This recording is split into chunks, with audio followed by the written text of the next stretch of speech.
इस बात को लेकर क्रिटिसिज्म करते थे कि उन्होंने ट्रम्प और ट्रम्प नमस्ते ट्रम्प ये वो करके ट्रम्प पर बहुत ज्यादा फोकस किया। लेकिन अब डेमोक्रेट्स हो या रिपब्लिकन्स, वो सभी चाहते हैं कि प्रधानमंत्री नरेंद्र मोदी उन्हें संबोधित करें। क्या ये उनकी लोकप्रियता पर मुहर नहीं है?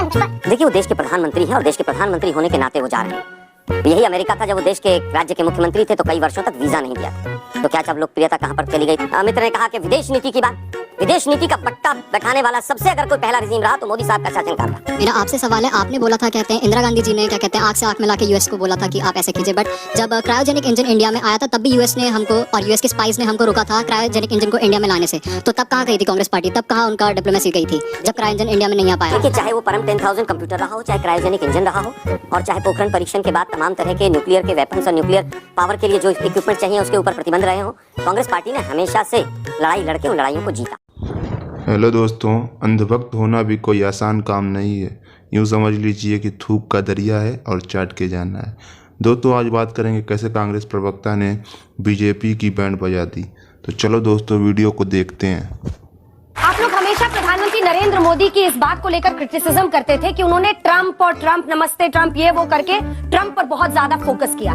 लेकिन अब डेमोक्रेट्स हो या रिपब्लिकन्स, वो सभी चाहते हैं कि प्रधानमंत्री नरेंद्र मोदी उन्हें संबोधित करें। क्या ये उनकी लोकप्रियता पर मुहर नहीं है अंतर्राष्ट्रीय नहीं मंच पर? देखिए, वो देश के प्रधानमंत्री हैं और देश के प्रधानमंत्री होने के नाते वो जा रहे हैं। यही अमेरिका था, जब वो देश के राज्य के मुख्यमंत्री थे तो कई वर्षों तक वीजा नहीं दिया था। तो क्या जब लोकप्रियता कहां पर चली गई थी? बात तो सही है। देश में तो बीजेपी में तो तब भी लोकप्रिय थे। वही अमेरिका था जिसने H1B वीजा में सबसे ज्यादा अगर कटौती की तो पिछले 5 साल में की। ये वही अमेरिका है जिसने 2 साल से ज्यादा हमारे देश में हमारा सबसे बड़ा लोकतंत्र एम्बेसडर नहीं दिया। भारत की ताकत, भारत की ताकत पहले भी रही है और भारत में बहुत लोकप्रिय प्रधानमंत्री रहे। भारत की ताकत आज इसलिए भी है कि अमेरिका को विश्व का सबसे पॉपुलेटेड देश भारत मिला। यही नहीं, अभी और सुनिए। अमित ने कहा कि विदेश नीति की बात, विदेश नीति का पट्टा बैठाने वाला सबसे अगर कोई पहला रिजीम रहा तो मोदी साहब का शासनकाल रहा। वाह क्या सीन है, वाह क्या सीन है। 1971 के युद्ध में अमेरिका का बेड़ा खड़ा हुआ था यहाँ पर और इंदिरा गांधी जी की कूटनीति थी। आप कह रहे हैं कि आज हमारी सुन रहे हैं, हमने तो उनकी आंखों में आंखें डालकर पाकिस्तान के 2 टुकड़े किए। आप विदेश में जाते हैं, हूटिंग कराते हैं अपनी। किसी देश के प्रधानमंत्री को हूटिंग कराते हुए हिंदुस्तान में देखा है आपने? कि अपने ही देश के लोगों को इकट्ठा करो और जय जयकार कराओ।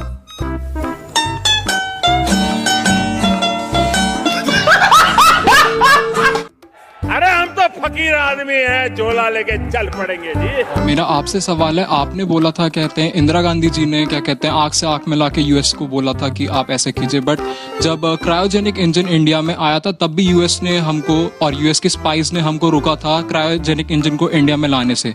तो तब कहाँ गई थी कांग्रेस पार्टी? तब कहाँ उनका डिप्लोमेसी गई थी जब क्रायो इंजन इंडिया में नहीं आ पाया? ठीक है, छोटा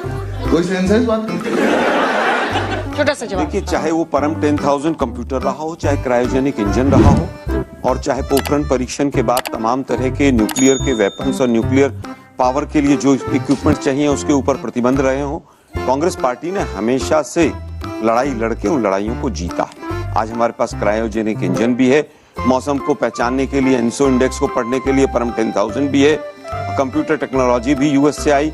लेकिन मैं फिर कहूंगा कि हमारा रशिया यूएस से अच्छा दोस्त हमेशा रहा, वो हमारे हाथ से निकल